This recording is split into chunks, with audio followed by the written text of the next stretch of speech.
Be insane or be the same.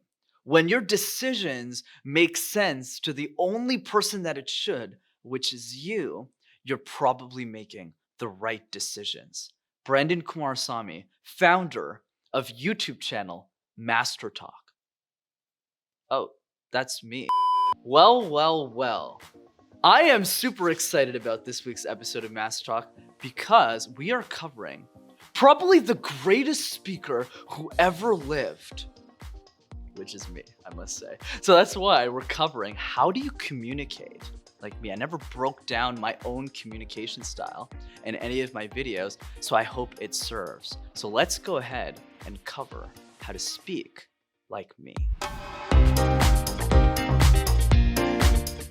Number 1, be world-class at what you do or don't bother doing it at all. For those of you who don't know my story, I struggled with my communication my entire life. When I was 5 years old, I grew up in a city called Montreal, where I still live in, coincidentally, and I had to learn the French language. So my parents looked at me one day and said, "Brendan, you need to learn how to speak French."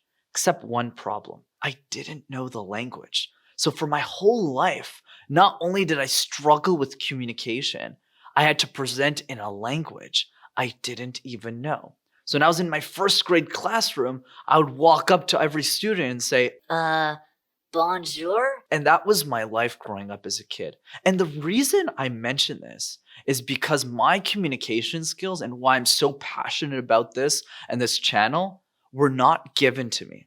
I worked really hard at it. When I went to university, I started doing these case competitions, which is kind of like professional sports for nerds. And that's how I mastered communication, one presentation at a time.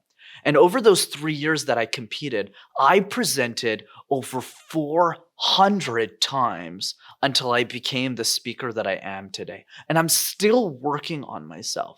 So if you want to be an exceptional speaker, realize a couple of things. The first thing is that you don't need to be born a great speaker. You need to choose to become one. And the other piece is that it takes a lot of time and a lot of work. You cannot master communication simply by listening to these videos, though, I kind of wish you would get really good really fast if you just watch every single one. But the truth is that that's not how the world works. You got to watch this video and then apply it. You actually have to present hundreds of times. But if you do, I can promise you that you will become world-class someday.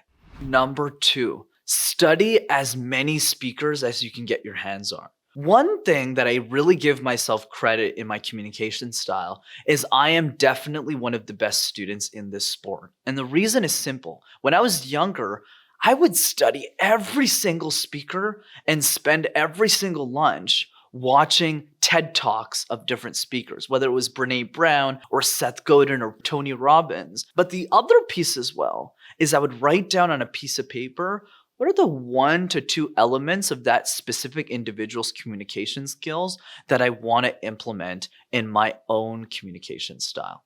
And that's how I incrementally got better. And this is still an exercise that I do to this day. As new speakers start entering the circuit, I'm constantly studying the best in the world so that one day I could be the best in the world too. And how this turns into an exercise for you is write down 5 speakers that you really admire in your life. Ask yourself why you admire those people and re-watch some of their presentations with a different set of eyes. Before, you probably watched those speakers by saying, okay, what can I learn here? What type of content are they sharing? What message are they sharing? But now with their new set of eyes, what I encourage you to do instead is say, what is it about their communication skills that makes them really special? So one example is Gary Vaynerchuk. Gary Vaynerchuk and many other speaker series videos that I have on the channel are really focused on the details of what makes speakers amazing. And in Gary's case, it's really his direct, blunt style. Whenever he speaks, it's super clear. You understand it perfectly. So in the same way I admire Gary, for you, it's going to be 5 other individuals. Study those people and start implementing those qualities into your own communication style and watch your communication skills rocket ship. And finally, Number 3, receive feedback in a way that most people aren't willing to get to achieve what most people cannot achieve. This is probably the most important tip that I can share in this video. Since you made it this far, I'll be honest, I'm crazy. When I was in university, me and my friends would ask each other a question that most people probably don't ask each other. And the question is simply this: am I smiling in the right way? This is a question one of my colleagues that I used to compete with used to ask me. I still remember that day like it was yesterday. We were sitting in a hotel room together, preparing for a national level competition. We were up against 12 other universities. And she asked me that question. She said, "Brendan, am I smiling correctly?" And I would look at her and say, "No, you're not. Let's go back in front of the mirror and smile in the right way so that the judges love us." And we did that for 3 hours. 3 hours. I wish I was joking, but I'm really not. I'm kind of nuts. And another piece I can give you is all those stories, all those presentations really lead to this obsession that I had around communication.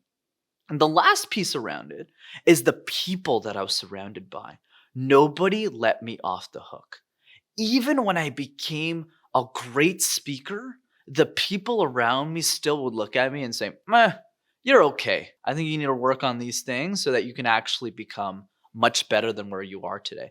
So no matter how good I got at communication, there were still people around me that would frankly laugh at me. It's a bit embarrassing until I became the speaker that they wanted me to become.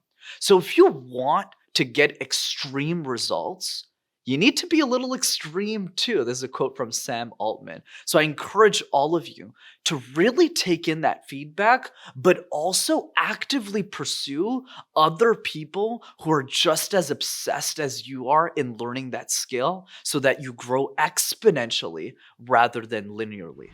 Be insane or be the same. If you want to do something important with your life, realize the following: the people who actually do are a bit whack.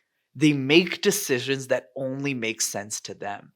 So follow your intuition, follow that uniqueness. Whether it's cutting your hair exactly 2 weeks before a competition with the exact same barber who's literally standing in front of me, whether it's buying a new suit before every big presentation, or whether it's smiling obsessively in front of a mirror for 3 hours straight, step into that insanity and you might step a little bit closer to mastering your talk as well. As always, if you enjoyed this week's episode of Master Talk, be sure to smash that like button and subscribe to the YouTube channel as well to see more videos like this. If you know one person who's insane, send them this video so that they'll be one step closer to mastering their talk. See you next time, everyone.